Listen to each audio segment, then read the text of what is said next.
Talk about a few things in this video, bro. Let's go ahead and talk about the Champions League, right? The return of the Champions League. We can talk about how Barcelona come into the Champions League, right, with injuries. We can even talk about the momentum they come into the Champions League after beating Valencia 6-0. And the possible lineups and the return of Marc Bernal. What do you think about that?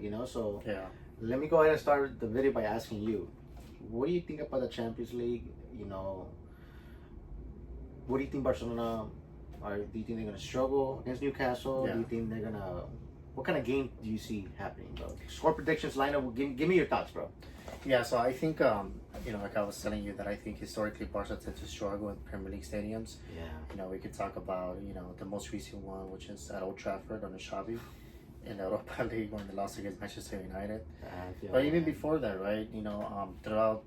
Since we've been watching Barca, we've seen them how they struggle against Chelsea at Stamford Bridge, Liverpool at Anfield, and Manchester United, Old Trafford. So having that in mind, I do believe that Barca might have a hard time, to be honest, in the Premier League stadium, because Barca like to play the high line, right? With that high line, they already give a lot of space as it is. I agree, yeah. And then in the Premier League, in England, they tend to have even more space, right? And there's a lot of pace, there's a lot of speed involved. So, if then you have defenders, for example, let's say Eddie Garcia is going to be, right, one of the center backs. So do you think he starts, real quick, Araujo or Eddie Garcia? Who do you think he starts? I would like to say that he's going to start Araujo just because Araujo has more speed and pace, but he has been putting more trust in Eddie Garcia recently. Right. So I wouldn't be surprised if he goes with Eddie Garcia. But, if you're a coach and you're thinking about the pace, right, would Eddie Garcia really make sense? Because in the Premier League, it's very fast paced. And like I told you, there's already a lot of space as it is. Plus, you're playing that high line. So I don't know if Eddie Garcia would make sense, to be honest. Playing as a center back. I actually think that I agree with you. I think that Fleek chooses to have a more organized defense than having you can say like the kind of defender that Araujo is, right? Which is very physical. He is quicker than Eddie Garcia, of course. But I am curious to see, because in La Liga, I think that Eddie Garcia can benefit from like the playing style of La Liga. The more slower pace of La Liga. Yeah, he benefits from that, and you can see that he's able to kind of adapt more. He's able to kind of get to those last balls, and whatnot. But in the Premier League, the ball goes by faster. And it's very much more aerial. And quicker, stuff like that. So, more physical. So that's what I'm saying. I don't know if Eddie Garcia will make sense. I think Araujo will make more sense. But, like we've been seeing, Eddie Garcia has been starting a lot on the fleet. All right, so let's go ahead and do this then. Give me your lineup that you think will best work against Newcastle in the champion, like right now coming up. Yeah. Okay. So before that, we have to mention the three injury players that we have. So there's going to be no Lamine Yamal, I agree, no De Jong, and no Bal. Right. Which I think Bal is going to be the one that's going to be the most, the biggest loss that Barca are going to have. Although I don't think that Gerard Martin did a bad job, bro. Well, the reason why I'm saying is because Gerard Martin is lower. Yeah, but he's better, I think, in my opinion, more defensive. Yeah, that's true. He's just a little bit slower, so I don't know if that high pace of the Premier League might kind of expose him a little bit. But so I think with goalkeeper Joan Garcia, of course, we're gonna have Gerard Martinez, the left back. Kubarsi, I think he's gonna go with Araujo. Okay, you think Araujo? I think he's gonna start with Araujo because I think Araujo makes more sense to play that kind of like playing style that he wants to play at England. Where it's more physical, more aerial football, and more pace and more speed is required, right? Koundé is going to play as right back. I think in the middle, he's going to go with Casado and De Jong. Okay. No, De Jong is injured. Sorry about that. Casado and Pedri. I think he's going to go with Casado and Pedri in the middle. And then the cam is going to be the interesting one. Is he really going to go ahead and trust Olmo, or is he going to put Fermin? Because Fermin has been doing a good job. Yeah. So I think he's going to go with Fermin. And then I think he's going to go with Rafinha on the right. I have a feeling he's going to put Rashford on the left, and then I think he's going to go ahead and put Ferran Torres, even though, what we saw with his Valencia right, Ferran Torres missing Ceros left and right. Lewandowski comes in, scores 2 goals, and tells him, this is how you score, bro. This is how you chip the ball. And this is how you chip a ball. So I think he's gonna go for Torres just because I think he's trying to take Lewandowski slower. But that's the lineup that I see. I think he's gonna go with. Now, if he decides to go with Eddie Garcia as center back instead of Araujo, I think that's very telling to Araujo, I agree. Araujo, because that's basically telling Araujo, hey, I don't trust in you. So yeah, well, I mean, what do you think? Who do you think the lineups are gonna be for I guess? I honestly think, bro, that I agree with you in terms of just one player, and I think he's gonna go for Eddie Garcia. You think so? Oh, I think he's gonna go for Eddie Garcia, and the reason why I tell you this is because for me, I feel like Fleek prefers a more organized defense than that of a physical, fast-paced sloppiness. Disorganized. Yeah. And if you look back at last season, Fleek fell in love with the way Inigo Martinez played. That's true. He was very, very, very organized, bro. And I don't know if you've also noticed too, but when Eddie Garcia plays, Kubarsi doesn't look bad as a left side center back. That's true. Yeah, he doesn't look as bad. When Araujo plays, unfortunately for Araujo, he does also make Kubarsi look a little bit more off. Yeah. So Araujo needs to be really careful, bro. We've talked about this a lot of times about Araujo. Unfortunately for him, I don't wish the guy to leave, bad. But what I'm saying is, like, at the end of the day, you are playing for a top club, and you know how it is in top clubs, bro. You always have to fight for your position. That's what freaking De Jong did. Yeah, you have to fight, and then you have players that are waiting for you to either get injured or waiting for you to be messing up, to drop your form, so they can just replace you. And Araujo is no different, bro, because he has Eddie Garcia, he has Christensen too. Mm-hmm. That can go ahead and play his position. He even has Kunde that can play as a center back too. So yeah, it kind of sucks, bro, because I would love to see Araujo eventually adapt to Flick's system, but based on the games, the 4 games that we've seen so far, it seems like Flick trusts more Eddie Garcia than Araujo. Yeah, I think so. It does seem like it. So, and I feel like Barcelona are a little bit more organized, because you remember the first 2 games that Barcelona played. I remember me telling you, like, hey, if Barcelona want to do something in the Champions League, they need to work on the defense. Yeah, because they were very disorganized, bro. Yeah, I remember I told you, I was like, damn, bro. Unfortunately, I think it's Araujo. Yeah, we both talked about that. Yeah, I agree. You You did say Araujo. It's very obvious. You said that Araujo is the one who is kind of make Barcelona look a little sloppy. But whatever. Okay, so in terms of lineups, I agree with you. Right now, let's move on to score predictions. What do you think? Who do you think wins?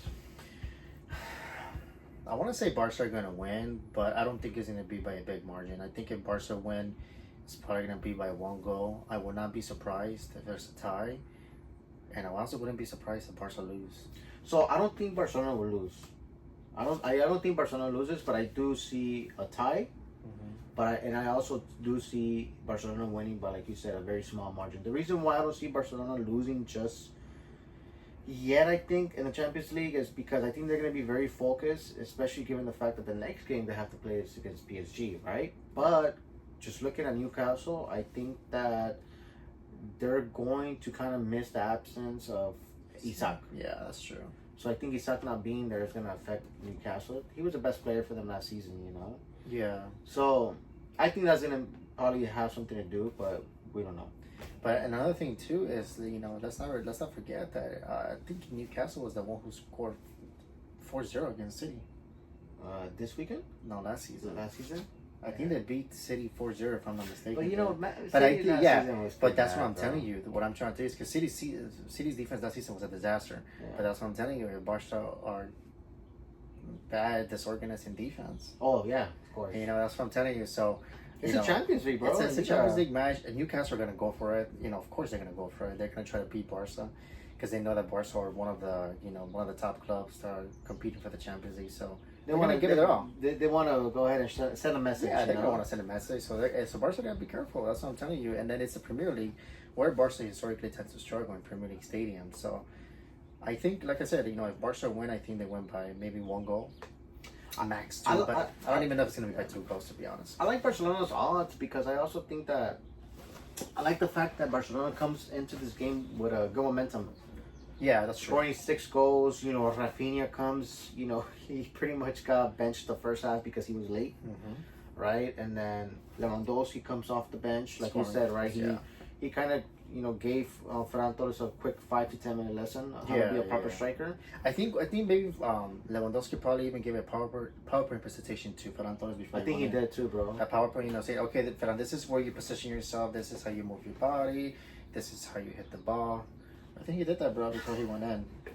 And you know what? I think that Barcelona going in, they have Fermin, who scored a double against Valencia, Rafinha and Lewandowski all scored doubles against Valencia, bro. I think that they're gonna come into this game confident. Not confident, but it's like a energy. It's like a boost. I think it is some confidence too, though, because they won significance. That always gives you confidence. Yeah, so I think Barcelona come kind of good, right? So in terms of Newcastle, to be honest, I don't know how they're gonna come into this game. I really don't know how many players are injured from their side, but I know that obviously, like I said, me and you agree that Isaac is probably gonna be a big hit for them not being there, So I don't see Barcelona losing, but like I said, a draw, I do see it as well, and Barcelona winning by a small margin, maybe 1 or 2 goals tops. Right? Yeah, no, I agree. We can also go ahead and discuss, if you want, bro, Lamine Yamal's injury. Yeah, dude, it kind of sucks, and I understand Fleek. I don't know if you heard. He was pretty upset. Yeah, I'm pretty sure you heard. But Fleek was upset. He made some comments about the Spain coach, and rightly so, dude. Because I mean, if once you find out that the Spain coach, the Spain national team, they gave him painkillers. Do you blame Lamine Yamal a little bit though? Well, it's because the thing about it too is that I think as a player, you can never say no. I think you because then bro. Because then I mean maybe if you're Lamine Yamal, you could, because I think Lamine Yamal, we can probably say that he's a starter. No, he's a guaranteed starter. But if he's injured, bro. If he's feeling like a knock or something, if he's not feeling well, I think that it's Lamine Yamal's responsibility to go ahead and say like, hey, listen, I'm not 100% fit. If you're not 100% fit, you're not 100% fit. Like, I know you can't compare the two, no way, bro. But like, look at Pulisic, right? For the United States, I'm just comparing the fact that how important Pulisic is for the United States. Yeah. Not the same level, right? But what I'm saying is like, he himself has said, hey, I'm tired. I don't want to participate in this game, that game. People are criticizing him, but at the end of the day, it's like, he probably knows like, hey, if I go here, I'm gonna get injured. But what I'm saying is, if you have to give a player painkillers, that's just saying that they're injured. Yeah. So why give them painkillers? And then you go ahead and potentially have the player miss out on the season. And not only that, but then what if you miss them for the next qualifier game? Yeah, and then let's also not forget that the clubs are the ones who pay the players' wages.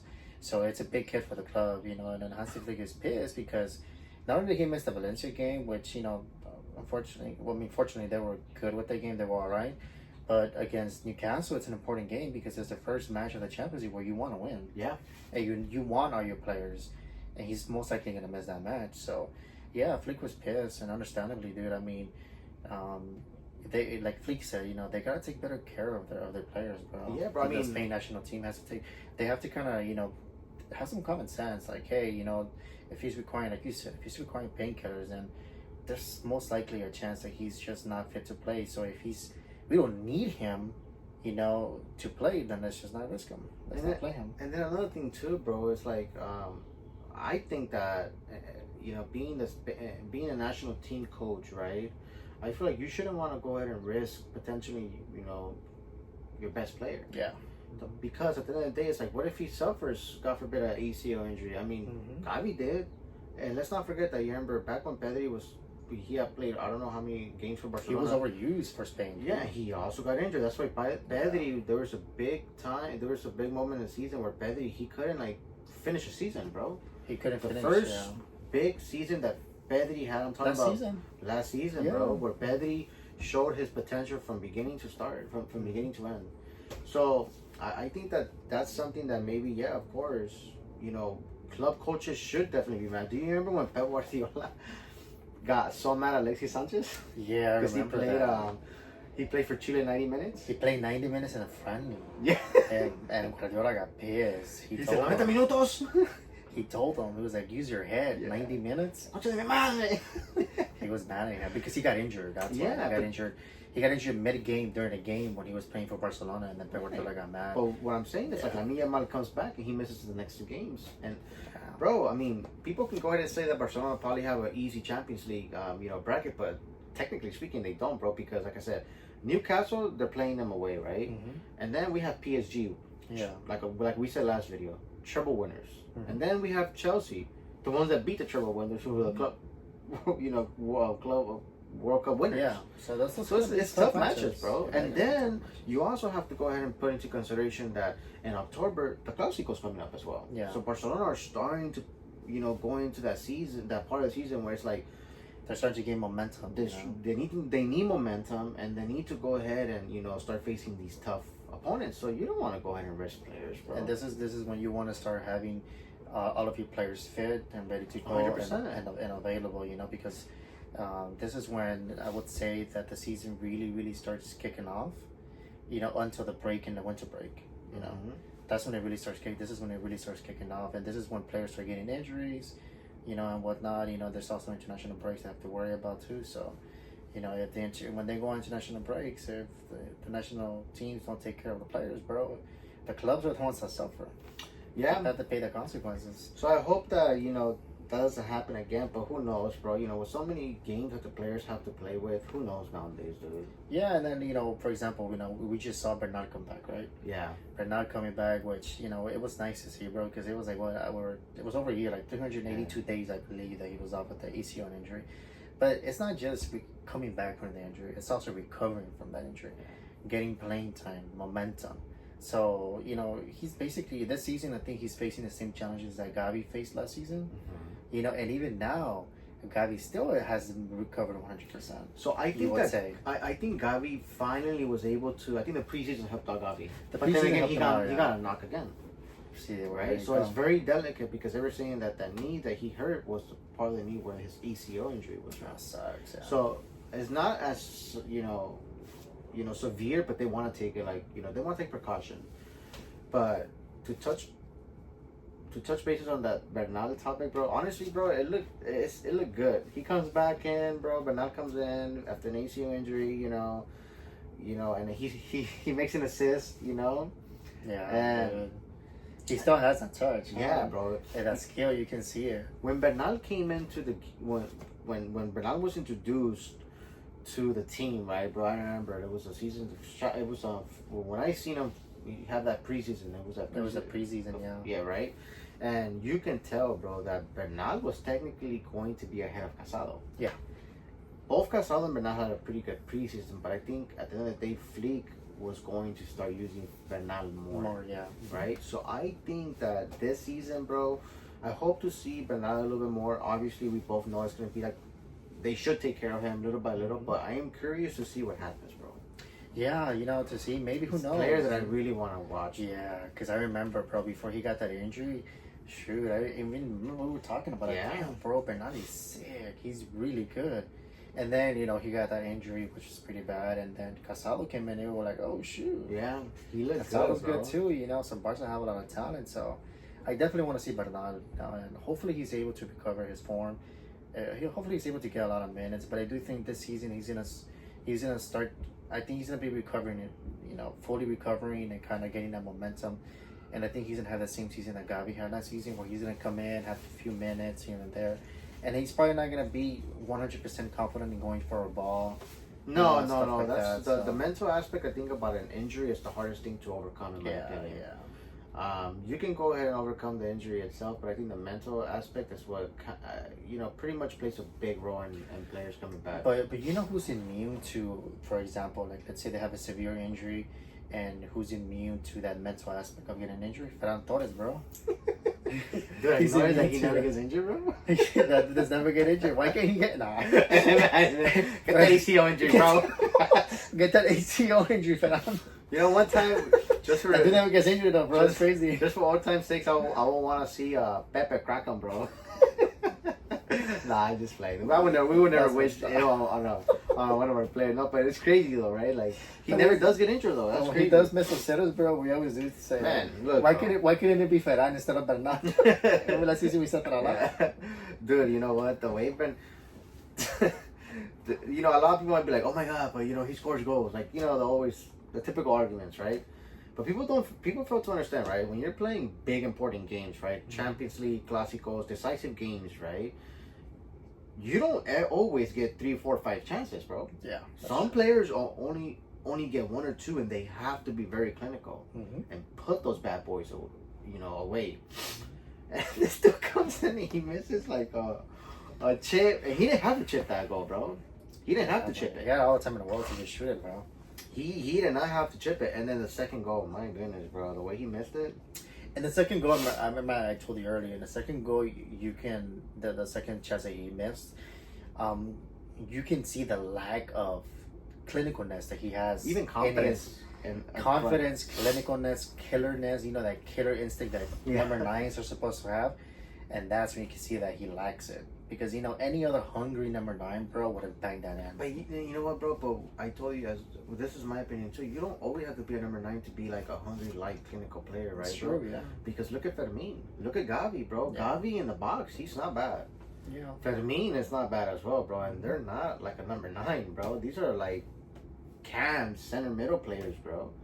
Yeah. And they are still able to go ahead and finish a ball. But Ferran Torres reminds me, bro, one of those players that is just going to be there, and it's kind of. I think that he's our Harry Maguire from Man United. Yeah, unfortunately, we feel Man United fans feel, bro. Yeah, unfortunately, we just kind of have to get used to it, and I think at this point we have been getting used to the abuse of Ferran Torres. Does he abuse you, bro? We've been psychologically abused by Ferran Torres, bro. If you are psychologically abused by Ferran Torres, please go ahead and leave your comment below, because we understand your pain. We have been emotionally and psychologically abused by Ferran Torres for 3 years now. Yeah, we're going on our 4th year by the fish. So, but like I told you earlier, bro. Another one who needs to be careful too. I'm about to cut you off real quick. It's going to be Olmo. Yeah, that's true. Because Olmo, I mean, did he start last game? I think he started last game, right? No, he didn't. Fermin did. No, didn't Fermin start again? So Fermin has been starting over Olmo. So yeah, bro. I mean, Dani Olmo is another player, dude. That there's a lot of players at Barca that are playing his position. Fermin is there, Gavi is there, Dro is there, the Asian player that I really like as well. Rafinha can play there too, but although he's not comfortable there, but he can play there as well. Pedri can play as a cam too. So yeah, bro. Dani Olmo needs to be careful, because at the end of the day, we've always said that Dani Olmo was not needed. Nope. And even now, we still say that, in our opinion, right, he was still not needed, and Barca could have gone without him. So if he's not careful, he's injury prone as well. And I wouldn't be surprised, bro, if Fermin overtakes him, Gavi overtakes him, even Dro, one of the youngsters, or Rooney, or somebody. I just don't think it makes sense for a club like Barcelona, who's in a financial situation, right, where they have to be kind of cautious of who they buy, because they can't overspend.